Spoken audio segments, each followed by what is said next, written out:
I spoke to Pavlo Kirilenko, who is head of the Donetsk region, military administration, and military governor of the Donetsk region. Here's part of our conversation. Governor, thank you so much for joining us this morning. Can you give us an update on Mariupol and if Ukrainian troops control any part of it still? The Ukrainian troops are in control of the city of Mariupol. The Ukrainian flag flies over the city of Mariupol, whatever anyone may say. And the Ukrainian troops are courageously defending Mariupol. The street fighting and tank fighting is continuing in the streets of the city and the territory of the city. But as I said, our defenders are very courageous and they are holding Mariupol. The goal for the Russian forces is to get Mariupol and create a land bridge to Crimea. How would that change the war that we're expecting to grow in the east? Well, I will start by saying that the enemy cannot seize Mariupol. The enemy may seize the land that Mariupol used to stand on, but the city of Mariupol is no more. The city of Mariupol has been wiped off the face of the earth by the Russian Federation, by those who will never be able to restore it. And I will say this with full responsibility as a representative of the Ukrainian government, because to restore Mariupol, that's only something Ukraine can do, something that Ukraine can do with the leadership of the head of state and the whole presidential and government hierarchy, because I was involved in restoring Mariupol's infrastructure and building the European standard infrastructure there, and that is something the Russians will never be able to do. So the city of Mariupol is no more.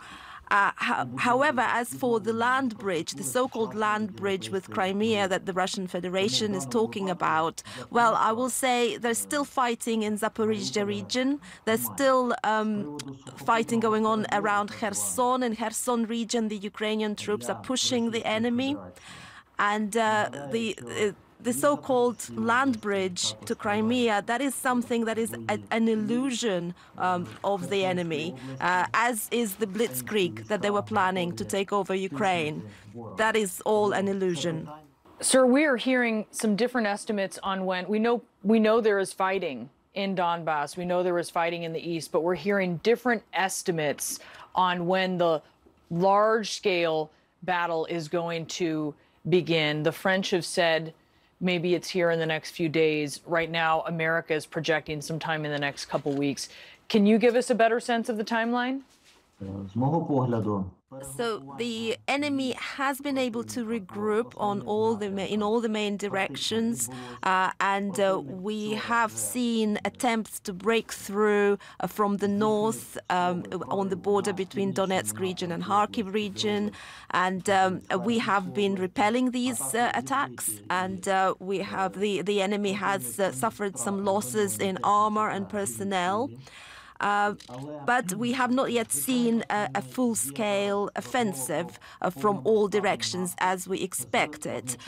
Now, there are a number of factors that impede such an offensive at the moment. One of them is the weather. The kind of weather we've been having impedes the passage of heavy armored vehicles.